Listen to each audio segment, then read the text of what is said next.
बोलण्याचा प्रयत्न करेल, कारण असं म्हटलं जातं की आपण भावना व्यक्त करताना आपल्या बोली भाषेत केलं तर ते अधिक मातृभाषेत केलं तर अधिक चांगल्या प्रकारे आपल्याला मांडता येतात.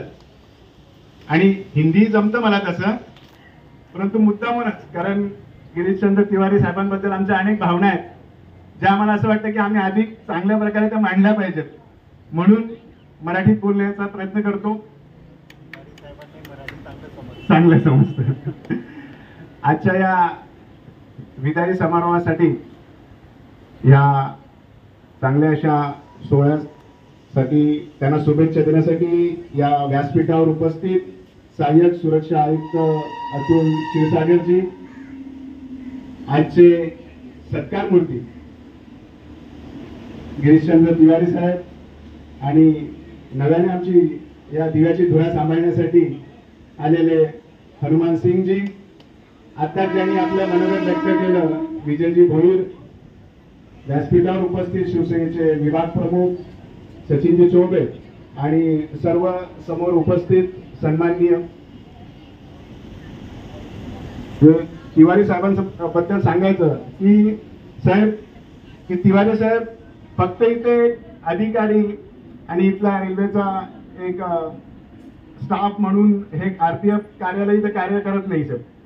कारण तुम्ही या 3 वर्षात पाहिलं असाल तर रेल्वेचे जे कार्यक्रम असतात तर तिवारी साहेब असतातच, परंतु आमच्या गावात होणाऱ्या सर्व घरगुती कार्यक्रम असेल काही असेल तर तिवारी साहेबांना नक्की आमंत्रित केलं जातं. इतका चांगला स्नेह त्यांचा या आमच्या सगळ्या गावकऱ्यांशी आहे आणि एक चांगलं वलय त्यांनी ह्या दिवा शहरात या दिवा गावात निर्माण केलंय. तुम्हाला आत्ताच अंदाज आला असेल की सगळ्या क्षेत्रातली लोक आली होती, म्हणजे सर्वच पक्षातली सुद्धा आली होती. इतका त्यांनी हा सगळ्यांशी स्नेह टिकून ठेवलाय आणि त्यांचं तसं स्किल पण आहे की सगळ्यांना कसं नियंत्रणात ठेवायचं आणि काम करायचं हेही बघतोय. साहेब, मी गेली 18 वर्षापासून इथल्या प्रवासी संघटनेचं काम बघतोय आणि प्रवासी संघटना तसेच रेल्वेच्या DRCC असेल ZRCC असेल, मी सगळ्या संघटनांवर देखील काम केलेलं आहे. परंतु तिवारी साहेबांचं जी काम करण्याची पद्धत आहे ती फार वेगळी आहे. म्हणजे मला तर कधी तक्रार करण्याची वेळ आली नाही, परंतु तिवारी साहेबांना एखादी गोष्ट सांगितली, आमच्या प्रवासी संघटनेतील कार्यकर्त्यांनी एखादी गोष्ट सांगितली तर त्याला परफेक्ट सोल्युशन हा तिवारी साहेबांजवळ असतो. अगदी मग आमच्या गावकऱ्यांचा काही विषय असेल, रस्त्याचा असेल, इथल्या असणाऱ्या अतिक्रमणाचा असेल, अगदी म्हणजे कर्तव्यकार एक अधिकारी कसा असावा आणि कसे प्रश्न सोडवावे याचं चांगलं उत्तम उदाहरण म्हणजे गिरीशचंद्र तिवारी साहेब आहे. मगाशी भोईर साहेबांनी सांगितलं की ह्या रेल्वे फाटकाचा विषय. साहेब, आम्ही प्रवासी संघटनेचं काम करतो आणि सुरुवातीला तर दिव्याला एकही ईस्ट वेस्ट कनेक्ट असणारा ब्रिज नव्हता, एकही नव्हता. 100% लोक ही क्रॉसिंग करूनच जाणार असं होतं. त्या काळात आम्ही स्टेशनला उपोषणाला बसलो आणि नंतर तो ब्रिज एक मंजूर झाला. हे सगळ्या गोष्टी, ब्रिज मंजूर झाला, आम्हाला असं वाटत होतं आता लोक वरतून जातील, परंतु लोक काही वरून जात नव्हते सर. आणि इथे महिन्याला 10 ते 12 जणांचा जीव, या दिवेकरांचा जीव इथे जात होता. आणि एखादा ऍक्सिडेंट झाला, अपघात झाला की प्रवासी संघटना म्हणून मला असं वाटायचं की आपण कुठेतरी कमी पडतोय, की एखादा बळी जाणारा आपल्यामुळे जातोय की काय, अशी भावना आमची निर्माण व्हायची. परंतु हे कुठेतरी थांबलं पाहिजे. अस्तित्वात असलेला ब्रिज आहे, संध्याकाळची परिस्थिती असली किंवा पावसाळ्यासारखी परिस्थिती असली त्या ब्रिजवर प्रचंड गर्दी होती सर, प्रचंड गर्दी व्हायची. मग तेव्हा एखाद्या एल्फिस्टन सारखी घटना घडते की काय असं नेहमी वाटत राहायचं. आणि तेव्हा सुद्धा तिवारी साहेब नेहमी आपल्या अधिकाऱ्यांना घेऊन तिथे असायचे. आणि तेव्हा सुद्धा बऱ्याच वेळा आम्ही प्रयत्न केला की या फाटकातून कोणाला पाठवायचं नाही, तिवारी साहेब स्वतः उतरून तिथे थांबायचे, परंतु पुन्हा वर गर्दी व्हायची. त्याच्यामुळे त्यांचे प्रयत्न हे असफल ठरायचे. बऱ्याच वेळा त्यांनी सुद्धा प्रयत्न केला की त्या ब्रिजवरच सर्वांना जायला लागू दे, यासाठी ते प्रयत्न करायचे. पण सुदैवाने 16 ऑगस्ट 2023 साली, म्हणजे आताचे आमचे कार्यसम्राट खासदार डॉक्टर श्रीकांत शिंदे यांच्या प्रयत्नाने साहेब आम्ही हा सरकता जिना पलीकडे बसला.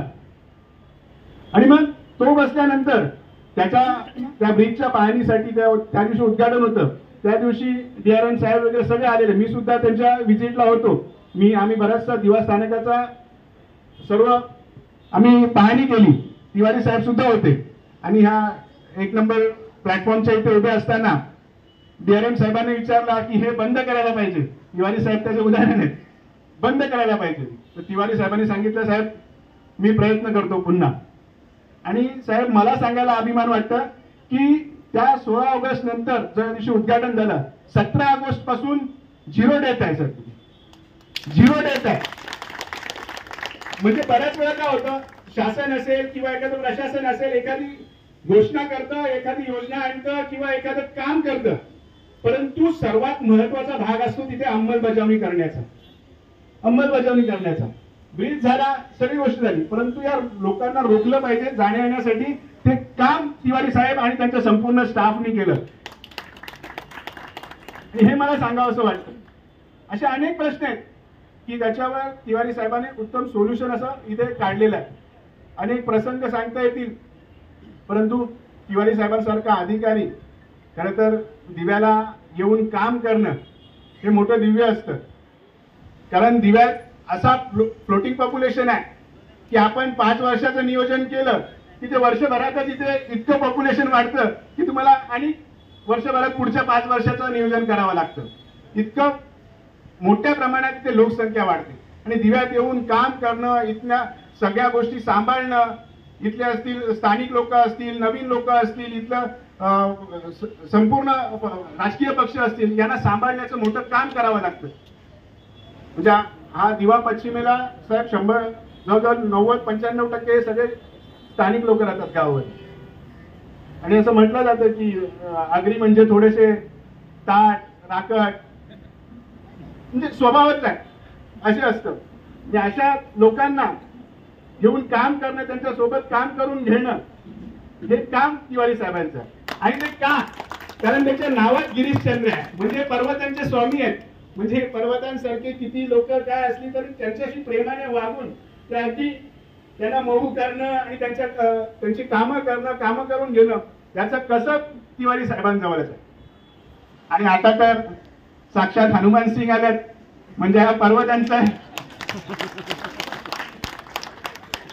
आणि कालच हनुमान जयंती झाली, बाजूला हनुमान मंदिर आहे आणि हनुमानजी आता इथं पण असणार आहेत. म्हणजे पर्सनॅलिटी त्यांची एकदम कशी आहे, म्हणजे हिंदी फणस म्हणतो आपण, हिंदीमध्ये काय कठाल, म्हणजे दिसताना एकदम राकेट दिसले तरी आतून मऊ असतील अशी आम्ही अपेक्षा करतो.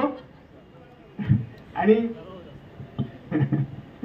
नक्कीच मी पुन्हा एकदा तिवारी साहेबांचं खरंच मनापासून आभार व्यक्त करतो की दैनंदिन कामं तेही करतच असतात सगळे रेल्वे अधिकारी, परंतु मी पुन्हा एकदा त्याच मुद्द्याला हात घालेल की साहेब दिवेकरांचे प्राण वाचवण्याचं काम हे खूप मोठं काम केलंय. निश्चितच ईश्वर तुम्हाला त्याच्यासाठी उत्तम आशीर्वाद देईल. त्याने एक चांगलं काम तुम्ही या दिव्यातून करून जाताय. मी पुन्हा एकदा तिवारी साहेबांना ज्या ठिकाणी जाल त्या ठिकाणी कदाचित याच्यापेक्षा जास्त अधिक प्रेमाने, मोहाने आणि चांगलं काम कराल आणि तिथे देखील अशी सगळ्या लोकांची तुम्ही मन जिंकाल अशी अपेक्षा करतो. आणि त्यांना त्यांच्या पुढच्या पोस्टिंगसाठी खूप खूप शुभेच्छा देतो. आणि आमचे नवनियुक्त पोलीस निरीक्षक हनुमान सिंगजी यांचं दिव्यात स्वागत करतो. धन्यवाद.